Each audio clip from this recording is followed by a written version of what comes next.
शहरातील गणेशोत्सव विसर्जन मिरवणुकीत आज भर पावसात सार्वजनिक गणेशोत्सव मंडळांनी सहभाग घेतला।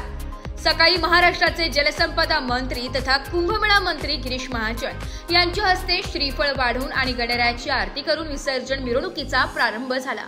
मानाचा गणपती नाशिक महानगरपालिका सार्वजनिक गणेशोत्सव मंडळ यांची विधिवत पूजा करून भक्ती चरणदास महाराज यांच्या समवेत कुंभमेळा मंत्री गिरीश महाजन, नाशिक महानगरपालिका आयुक्त तथा प्रशासक मनीषा खत्री, अतिरिक्त आयुक्त प्रदीप चौधरी, शहर अभियंता संजय अग्रवाल यांसह गणेशोत्सव मंडळाचे सर्व पदाधिकारी या मिरवणुकीत समारंभाप्रसंगी उपस्थित होते। यावेळी मंत्री गिरीश महाजन यांनी स्वतः ढोल वाजवून मिरवणुकीत उत्साहपूर्ण वातावरणात सहभाग नोंदविला।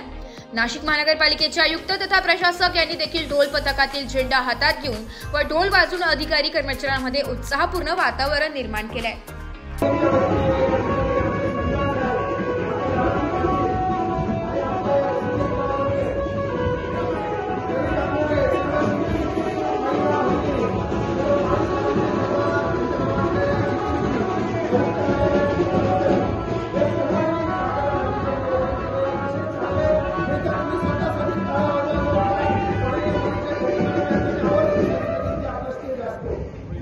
गणपती